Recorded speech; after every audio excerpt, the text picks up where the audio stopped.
Good morning student. Welcome to our channel up to date pharmacy. Exam आ गए हैं, बच्चे बहुत पैनिक कर रहे हैं, डर रहे हैं। कोविड की वजह से सही से क्लासेस नहीं चली, तो आपके लिए कुछ वीडियो लेके आए हैं। तो आज का टॉपिक है हमारे वीडियो का प्रेस्क्रिप्शन का नाम है, और ये क्वेश्चन बहुत ही पूछा जाता है एग्ज़ाम में। तो लेट्स डिस्कस प्रिस्क्रिप्शन। तो प्रिस्क्रिप्शन एक रिटन ऑर्डर होता है जो कि लिखा जाता है रजिस्टर्ड मेडिकल प्रैक्टिशनर के द्वारा, या फिर अदर कोई प्रॉपरली लाइसेंस प्रैक्टिशनर्स हैं उनके द्वारा लिखा जाता है, जैसे कि हमारे डेंटिस्ट हो गए, वेटनेरियन हो गए। लिखते किसके लिए हैं? फार्मासिस्ट के लिए लिखते हैं, ताकि वो कंपाउंड करें, डिस्पेंस करें a particular specific quantity of medication to the patient. उसमें जो भी डॉक्टर ने जो भी जिस तरह से भी प्रिस्क्राइब किया है दवा को, उसको कंपाउंड करना, उसको डिस्पेंस करना, उसको समझा के पेशेंट को देना का काम फार्मासिस्ट का होता है। तो प्रिस्क्रिप्शन लिखने का काम होता है आपके रजिस्टर्ड मेडिकल प्रैक्टिशनर का। एक रिटन ऑर्डर की तरह वो लिखते हैं। रजिस्टर्ड मेडिकल प्रैक्टिशनर्स हो गया, अदर प्रॉपरली लाइसेंस प्रैक्टिशनर्स हो गए, जैसे कि डेंटिस्ट, वेटनेरियन, फिजिशियन, ईटीसी। और लिखते किसके लिए हैं? आपके फार्मासिस्ट के लिए लिखते हैं, ताकि वो कंपाउंड करें, डिस्पेंस करें specific medication for the patient. और ये जो प्रिस्क्रिप्शन है, इसमें एक चीज़ और इंक्लूड रहती है, डायरेक्शन इंक्लूड रहते हैं पेशेंट के लिए regarding the mode of administration of drug, कि किस तरह से उसको एडमिनिस्टर करना है, यानी कि दवा को खाना है, किस मोड से खाना है, ओरल है कि आईवी है, आईएम है, या फिर सॉरी, या फिर खाने के बाद खाना है, या खाने के पहले खाना है, या खाली पेट खाना है। तो ऐसे सारे डायरेक्शन उसमें लिखे रहते हैं। तो प्रिस्क्रिप्शन को हम एक माध्यम भी कह सकते हैं, एक मीडिया भी कह सकते हैं, जिसके द्वारा ट्रीटमेंट प्रोवाइड किया जा सकता है पेशेंट को by using the combined skills of and services of both physician and pharmacist. इसमें दोनों के स्किल्स का इस्तेमाल बहुत बखूबी किया जाता है। फार्मासिस्ट का काम होता है डिस्पेंस करना, कंपाउंड करना, लेकिन वो डिस्पेंस और कंपाउंड तभी करते हैं जब आपके डॉक्टर्स डायग्नोज करके डिजीज़ को उसके according specific medication, particularly age और जेंडर वगैरह बाकी चीज़ों को ध्यान रखते हुए मेडिकेशन लिखते हैं, उसी को वो फॉलो अप करके कंपाउंड एंड डिस्पेंस कर देते हैं पेशेंट को। तो इसीलिए हम कह सकते हैं कि कंबाइंड स्किल्स का बहुत ही अच्छे से यूज़ किया जाता है। प्रिस्क्रिप्शन जनरली आपका इंग्लिश लैंग्वेज में लिखा जाता है, लेकिन इसमें बहुत सारे लैटिन वर्ड्स और एब्रिविएशन का इस्तेमाल फ्रिक्वेंटली किया जाता है in order to save the time.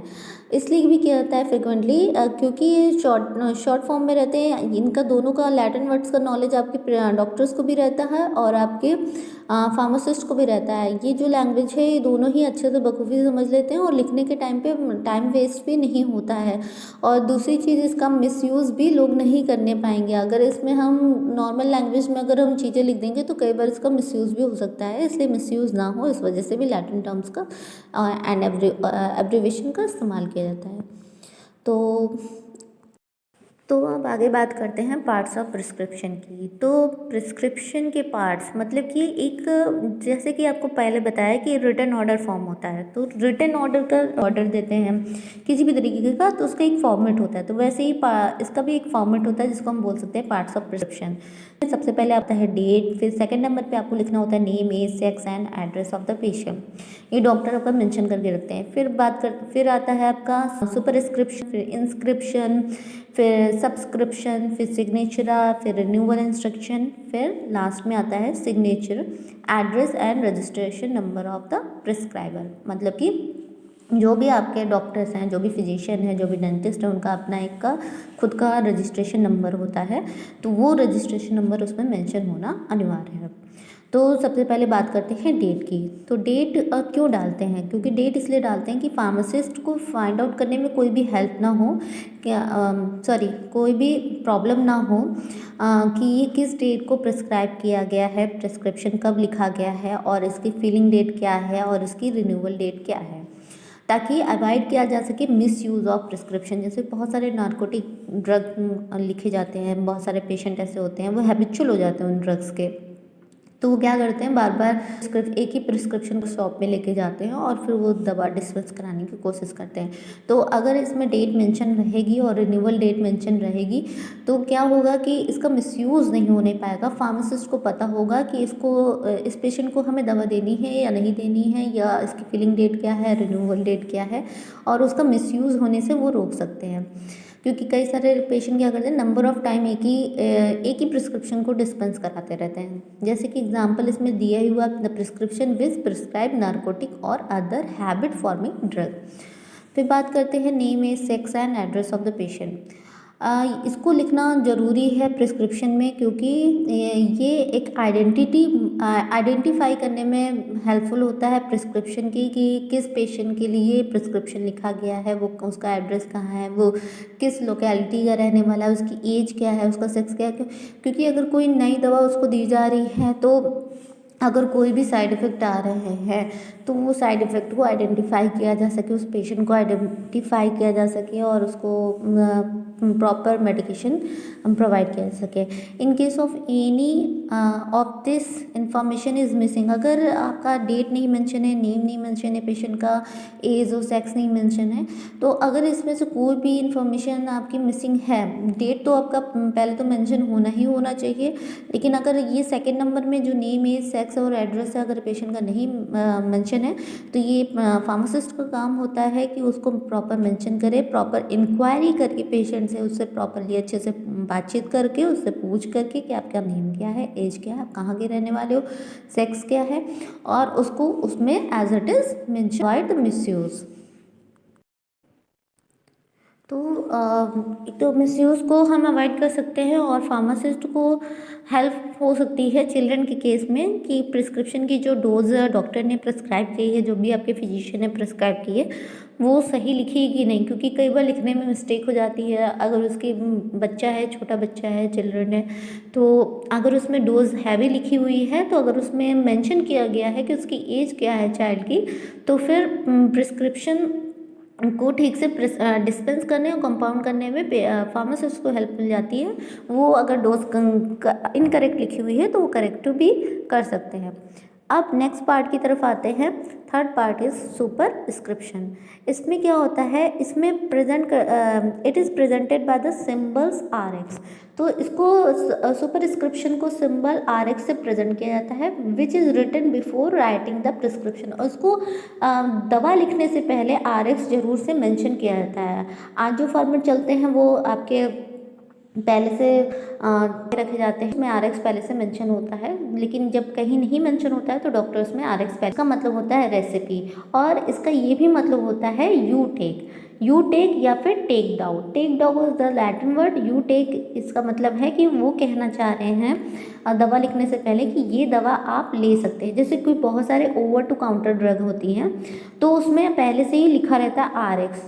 बहुत सारे ऐसे सिरप्स होते हैं जो कि बिना डॉक्टर के प्रिस्क्रिप्शन के खाए जा सकते हैं, तो उसमें ऑलरेडी RX मेंशन होता है, लेकिन जो प्रिस्क्रिप्शन के अकॉर्डिंग ही दवा डिस्पेंस करते हैं फार्मासिस्ट, उसमें RX मेंशन नहीं होता है, उसमें RX नहीं मेंशन होता है, लेकिन जो प्रिस्क्रिप्शन उस दवा को लिखने के पहले लिखा जाता है तो उसमें सब्सक्रिप्शन में RX मेंशन होता है।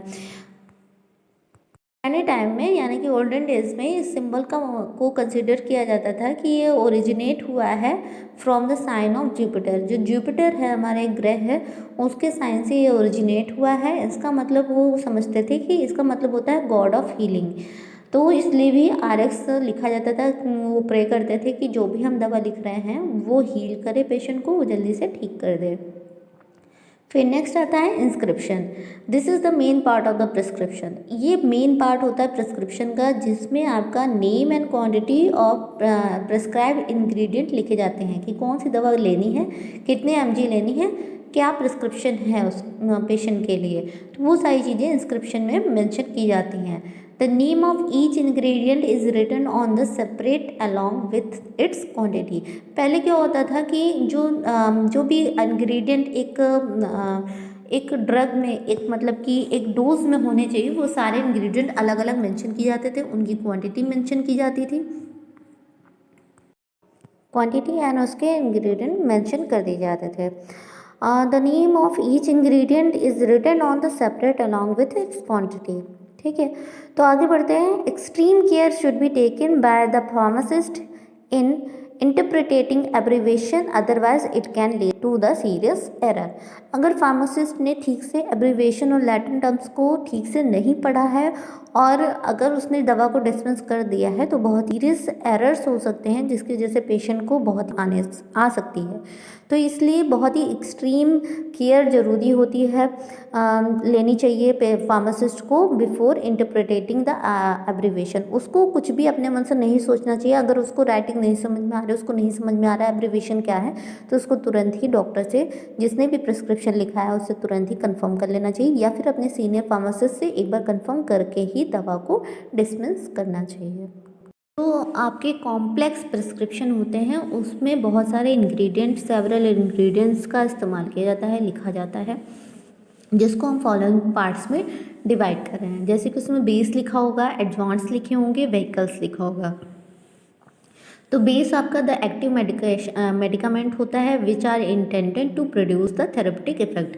अब वो दवा होती है, वो डिजीज़ को ट्रीटमेंट के लिए इस्तेमाल किया जाता है, उसको हम बोलते हैं एक्टिव मेडिकामेंट्स, या फिर बोल सकते हैं कि जो भी इंग्रेडिएंट है वो अपना थेरेपेटिक इफेक्ट दे रहा है, यानी कि वो डिजीज़ को ठीक करने के लिए काम कर रहा है। एडवांस आपके होते हैं जो इन्हांस करते हैं एक्शन ऑफ मेडिकामेंट या मेडिकेशन को, मतलब कि जो भी दवा है उसके साथ में सपोर्टिंग एलिमेंट होते हैं जो कि उसके काम को इम्प्रूव कराते हैं, पैलेटेबिलिटी को बढ़ाते हैं, पैलेटेबिलिटी ऑफ द प्रिपरेशन को ठीक रखते हैं, इम्प्रूव कराते हैं। फिर बात करते हैं व्हीकल की। It include in the prescription either to dissolve or the solid ingredient or to increase the volume of the product. इनका इस्तेमाल, व्हीकल का इस्तेमाल इसलिए किया जाता है, या ये इसलिए किए जाते हैं ताकि ये जो भी इंग्रेडिएंट हो उसको अपने में डिजोल्व करा सके, यानी घुलवा सके जो भी सॉलिड्स हैं, या फिर इसलिए भी किया जाता है कि वॉल्यूम मेकअप करने के लिए, अगर 100 ml कुछ बनाना है तो 100 ml को वॉल्यूम मेकअप कराने के लिए भी व्हीकल का इस्तेमाल किया जाता है। लेकिन कुछ इम्पॉर्टेंट पॉइंट है वो नोट डाउन कर लीजिए कि आजकल क्या होता है, द मेजॉरिटी ऑफ ड्रग्स जो होती हैं are prescribed which are already in a suitable formulation. तो आजकल क्या होता है कि जो भी आपकी ड्रग इंडस्ट्रीज़ हैं वो सुटेबल डोजेस फॉर्म ऑलरेडी बना के प्रिपेयर करके ही मार्केट लॉन्च करती हैं। तो आपको फार्मासिस्ट का काम केवल डिस्पेंस करना रह जाता है, उन सुटेबल डोजेस फॉर्म को कंपाउंड करने का काम काफ़ी हद तक ख़त्म हो गया है। इसलिए प्रिस्क्राइबर जो है वो भी कंपाउंडिंग वाला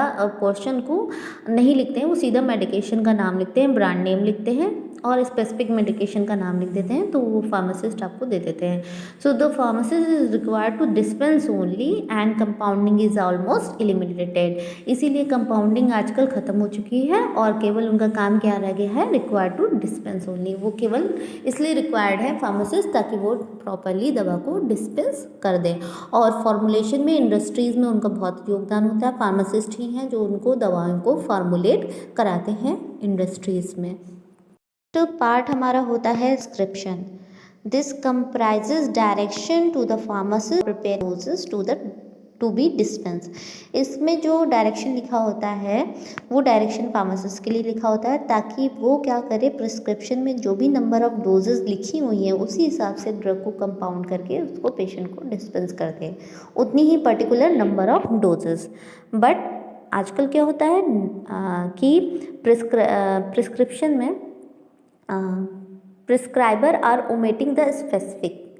तो आजकल क्या होता है कि स्पेसिफिक क्वांटिटी नहीं लिखी होती है और सिर्फ नंबर ऑफ़ डोजेस लिखी होती हैं, तो फिर पेशेंट को केवल आपको देना होता है नंबर ऑफ़ डोजेस के हिसाब से मेडिकेशन। और उसमें ये लिखा रहता है कि पर्टिकुलर डोज आपकी 500 mg की होगी, कि जैसे टैबलेट के केस में ले लें तो 500 mg की आपको पैरासीटामोल देनी है, तो वो चीज़ मेंशन उसमें होती है। नेक्स्ट बात करते हैं सिग्नेचरा की। This consist of the direction to be given to the patient regarding the administration of drug. Signatura में डायरेक्शन लिखे होते हैं पेशेंट के लिए regarding the administration of drug, कि ड्रग को कैसे उसको एडमिनिस्टर करना है, कैसे उसको खाना है, सुबह खाना है, दोपहर खाना है, शाम खाना है, तो खाने के कितनी देर बाद खाना है, खाने के साथ में क्या नहीं खाना है, अगर ये दवा खा रहे हैं तो इस दवा के साथ में आपको क्या चीज़ का परहेज करना है, वो सारी चीज़ इसमें लिखी रहती हैं। It is usually written in a sign or on the prescription. Sign के फॉर्म में लिखा रहता है, शॉर्ट फॉर्म में लिखा रहता है। The instruction in the label में बी इंक्लूडेड, इसमें लेबल भी लगा रहता है। कुछ मेडिकेशन होते हैं उसमें लेबल लगा देते हैं। तो pharmacist during the dispensing the medication जैसे कि उसमें क्वांटिटी टू बी टेकन और अमाउंट टू बी यूज, जैसे उसमें लिख दिया कि 1 चम्मच आपको लेना है, कितनी क्वांटिटी लेनी है। 1 चम्मच में अगर आपको ml के हिसाब से नहीं पेशेंट जानता है तो ml के हिसाब से आप उसको नहीं देंगे, आप क्या करेंगे 1 स्पून, 1 फुल स्पून।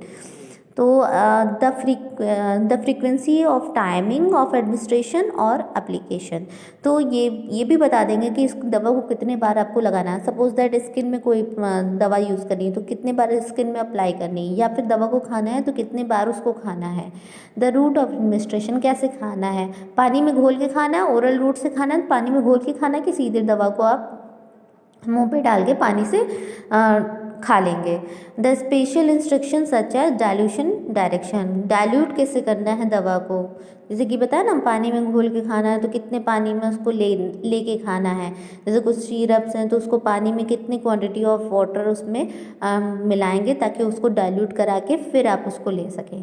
तो ये सारे के सारे इंस्ट्रक्शन आपके लिखे होते हैं पेशेंट के लिए regarding the administration of drug. ये उसमें लेबल लगा के भी लिख देते हैं, कई बार उसमें समझा भी देते हैं। जो भी आपके फार्मासिस्ट होते हैं वो उसको प्रिस्क्रिप्शन को कैसे आपको दवा को खाना है वो सारी चीज़ें समझा देते हैं, और एज वेल एज उसमें आपके दवा के ऊपर मेंशन भी कर देते हैं and at the edge in the form of label. अब बात करते हैं नेक्स्ट स्टेप की, that is the renewal instruction. Renewal instruction में प्रिस्क्राइबर जो होते हैं इंडिकेट करते हैं कि इस प्रिस्क्रिप्शन जो भी प्रिस्क्रिप्शन ऑर्डर है उसको कब रिन्यू कराना है। जैसे कि 5 दिन खाइए, 5 दिन के बाद में अगर आपको आराम नहीं मिलता है तो 2 या प्रिस्क्राइबर से फिर से मिलेगा। ये सारे इंस्ट्रक्शन प्रिस्क्राइबर उसमें मेंशन कर देता है। It is in and other habit forming drug to prevent its misuse. और ये रिन्यूअल ज़रूरी है किस केस में, पर्टिकुलरली इन नारकोटिक ड्रग, जो भी आपके प्रिस्क्रिप्शन कंटेनिंग नारकोटिक ड्रग हैं उसके केस में, या फिर हैबिट फॉर्मिंग ड्रग में जिसमें उसका पेशेंट को आदत लग सकती है तो पेशेंट उस प्रिस्क्रिप्शन का मिसयूज़ भी कर सकते हैं। तो इस वजह से उसमें रिन्यूअल डेट डालना बहुत ही ज़रूरी होता है। लास्ट हमारा स्टेप है signature, address and registration number of the prescriber. इसमें जो प्रिस्क्रिप्शन होता है must bear a signature end of the prescriber मतलब कि जो भी डॉक्टर है, डेंटिस्ट है, फिजिशियन है, जो भी डॉक्टर्स हैं वो क्या करते हैं कि उनका सिग्नेचर बहुत ही अनिवार्य होता है, उसमें सिग्नेचर जरूर से होना चाहिए अलॉन्ग इट्स रजिस्ट्रेशन नंबर। और सिग्नेचर के साथ साथ क्या क्या होना चाहिए, उसका रजिस्ट्रेशन नंबर होना चाहिए, उनका एड्रेस उसमें मेंशन होना चाहिए। It is very important particularly in the prescription containing narcotic drug. और ये स्टेप होना बहुत ही अनिवार्य है किस केस में, पर्टिकुलरली अगर प्रिस्क्रिप्शन कंटेनिंग है नारकोटिक ड्रग से या फिर कोई भी हैबिट फॉर्मिंग ड्रग है, तो इस केस में उसके मिसयूज़ को अवॉइड करने के लिए डॉक्टर का सिग्नेचर, डॉक्टर का एड्रेस और डॉक्टर का रजिस्ट्रेशन नंबर ज़रूर से उसमें मेंशन होना चाहिए। कई बार डॉक्टर्स भी बहुत गलतियाँ करते हैं तो उसको अवॉइड करने के लिए या फिर पेशेंट उसका मिसयूज़ ना कर पाए, इसलिए उसको अवॉइड करने के लिए।